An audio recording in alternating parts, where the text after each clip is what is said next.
Monsieur le Président, Madame la Ministre, mes chers collègues, ces derniers mois ont été marqués par les retentissements médiatiques survenus à la sortie du livre témoignage de Flavie Flament, La Consolation, dans laquelle elle dénonce le viol dont l'auteur présumé est un photographe de renom. Après ces révélations, l'animatrice a dû faire face à des accusations de diffamation, puis à une partie de l'opinion qui l'a accusée d'être responsable de la mort de l'auteur présumé. Cet enchaînement de faits nous révèle, de par la notoriété des protagonistes, ce que vivent dans l'ombre des milliers, voire des millions de victimes de violences sexuelles. L'horreur du vécu individuel et ses conséquences tout au long de la vie, la difficulté, voire l'impossibilité d'en parler, d'être cru, le déchaînement de violences, de ruptures auxquelles de nombreuses victimes ont à faire face lorsque leurs paroles se libèrent. Preuve, s'il en faut, que notre société n'entend pas ces victimes. Et ce, pour plusieurs raisons.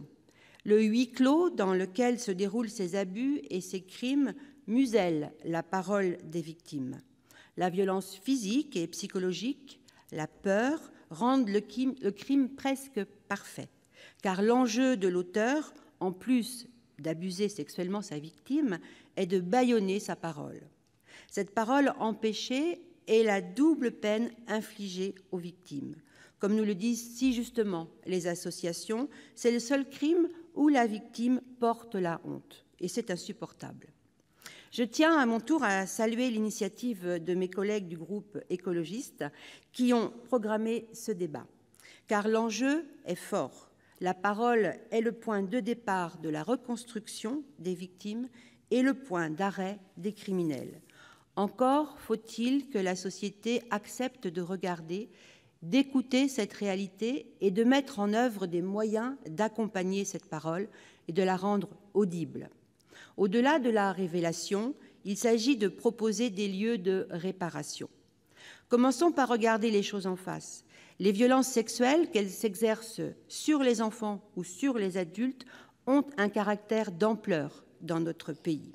L'enquête réalisée par l'INSERM et l'INED en 2006 avance le chiffre de 16% des femmes et 5% des hommes qui déclarent avoir subi des viols ou des tentatives de viol au cours de leur vie, et on estime seulement 10% des cas de viol à faire l'objet d'une plainte.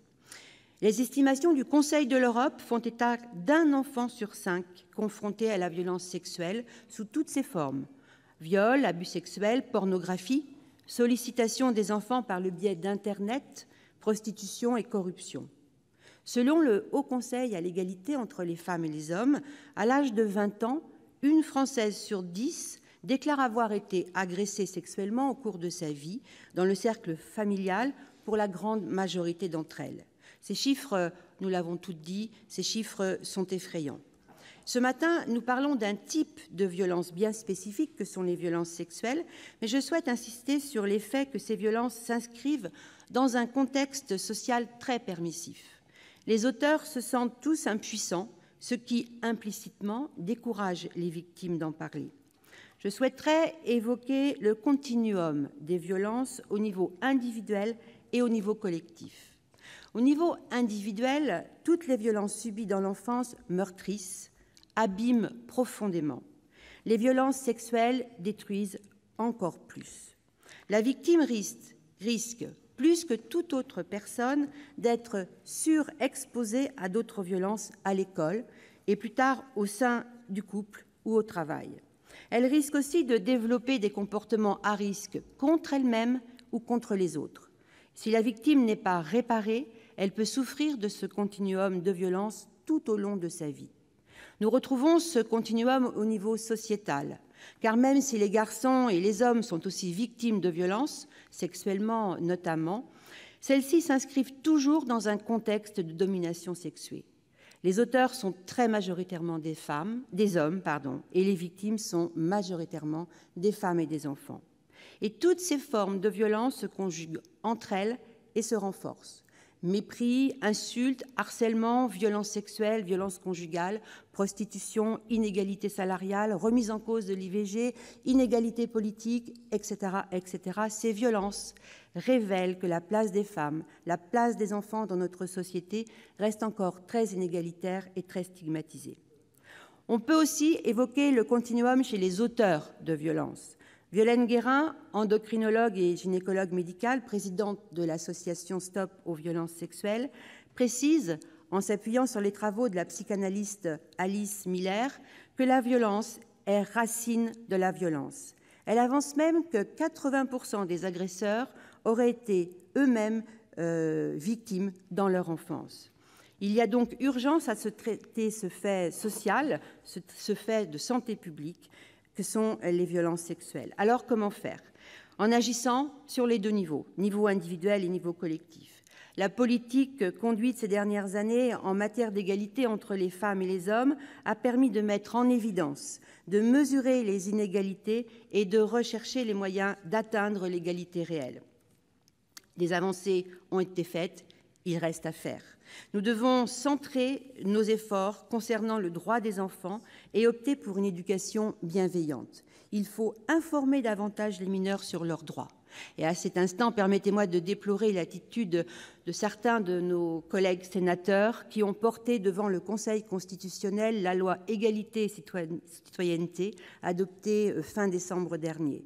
Son article 222, que les deux chambres avaient enfin fini par adopter, stipulait que l'autorité parentale s'exerce à l'exclusion de tout traitement cruel, dégradant ou humiliant, y compris tout recours aux violences corporelles. Cette censure, sur ces questions de forme, permet à certains parents de continuer à user d'un archaïque droit de correction sur leurs enfants, et c'est bien regrettable. Au niveau individuel, il s'agit de créer un climat de confiance propice à libérer la parole de la victime et de la croire et de l'accompagner. Car, nous le disent de nombreux témoignages, il est tout d'abord difficile de faire émerger ces événements à la conscience. La victime les enfouit pour survivre. On parle d'amnésie traumatique. Ce travail personnel peut prendre de nombreuses années, voire ne jamais se faire. Elle doit affronter la honte et l'emprise, mécanismes spécifiques aux agressions sexuelles. Puis, la question ensuite est en parler ou non. En effet, pour les personnes victimes de violences sexuelles, le fait même d'en parler constitue une expérience redoutable. En parlant, en déposant plainte, elles vont à nouveau revivre des épisodes douloureux. Elles prennent le risque de se retrouver face à leur agresseur, d'être exclues de leur famille, d'être accusées de mensonges, d'être menacées de mort. Pour tenir, il faut impérativement être accompagné. Et cet accompagnement pourrait intervenir au sein de centres de crise et de soins spécifiques et pluridisciplinaires pour les enfants et les adultes victimes de violences sexuelles, comme le propose la psychiatre Muriel Salmona. Des lieux de soins, mais aussi des lieux ressources pour les intervenants, professionnels et bénévoles. Dans les cas où les faits ne sont pas prescrits, c'est alors parole contre parole. La victime s'expose à une nouvelle charge de violence de la part de l'agresseur. En l'absence de preuves, comme c'est très souvent le cas pour ces faits, le dossier est classé sans suite. La victime n'a pas obtenu la reconnaissance attendue. Parfois, lorsque les faits sont prescrits, ces démarches permettent la découverte de nouvelles victimes pour lesquelles les faits peuvent, eux, être poursuivis. Ainsi en va la vie et le parcours des victimes. Et il me paraît essentiel d'évoquer ici, à mon tour, mes chers collègues, la question des délais de prescription. Je sais que cette vision est pour l'instant loin d'être partagée, y compris au sein de ma famille politique, et pourtant je ne désespère pas que les délais puissent être rallongés et qu'un jour on atteigne l'imprescriptibilité pour ces faits. Car tant que l'imprescriptibilité n'est pas totale, la victime qui parle après les délais se retrouve dans une insécurité juridique. En témoignant, elle risque d'être poursuivie pour diffamation. C'est inique.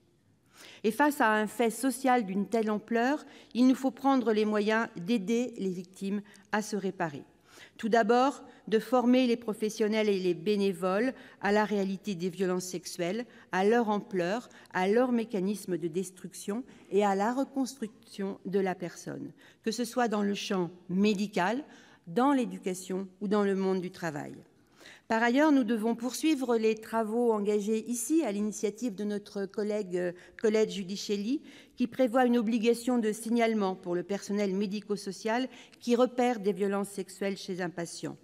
Aujourd'hui, une vision encore conservatrice demeure au sein des ordres médicaux qui, sous couvert de secret professionnel, empêchent l'obligation de signaler. Et si, à l'automne 2015, nous avions réussi à faire en sorte que ce signalement ne puisse se retourner contre le soignant, nous devons encore aller plus loin en permettant la confidentialité des informations transmises. En effet, sans certaines situations, le signalement profite à la défense du mis en cause, quand celui-ci est détenteur de l'autorité parentale, par exemple, et donc qui peut consulter les dossiers relatifs à la victime. Là, la réponse judiciaire doit encore évoluer. Il y a de trop nombreux classements sans suite. Cela suppose la formation des professionnels police, gendarmerie, justice, cela a été dit, à ces réalités, tant pour traiter de la plainte spécifique à chaque victime que dans un souci de prévention. En effet, la connaissance d'un prédateur sexuel peut permettre de l'empêcher à nuire à nouveau et ainsi enrayer cette reproduction infernale du cycle des violences. Pour conclure, mes chers collègues, je me réjouis que ce débat ait lieu. Il nous honore. Ces dernières semaines, en effet, nous avons pu entendre que députés et sénateurs se détournaient de la question des violences, et des violences sexuelles notamment. Il n'en est rien. Nous continuons de ce combat en faveur des victimes. Et nous voulons une société plus juste, plus respectueuse de chaque être humain. Continuons à dénoncer toutes ces formes de violence. Je pense ici notamment à un phénomène récent, celui des viols à distance, sur commande et par Internet, qui se répandent sur les réseaux pédophiles. Continuons aussi à dénoncer toutes les inégalités et les injustices auxquelles se nourrissent toutes ces violences. Car rien n'est inéluctable et le rôle de la loi en la matière est déterminant pour dire quelle société nous voulons construire. La mobilisation de l'opinion publique, les prises de position des personnalités du monde du spectacle, aux côtés de la comédienne Andrea Bescon, par exemple, en faveur de l'imprescriptibilité, nous interpellent et nous servent d'aiguillon. Soyons attentifs à la souffrance que notre société exprime et à l'attente forte de plus de bienveillance, car je veux croire avec vous qu'il n'y a pas de fatalité face à la souffrance. Je vous remercie. Merci, Madame Michèle Meunier.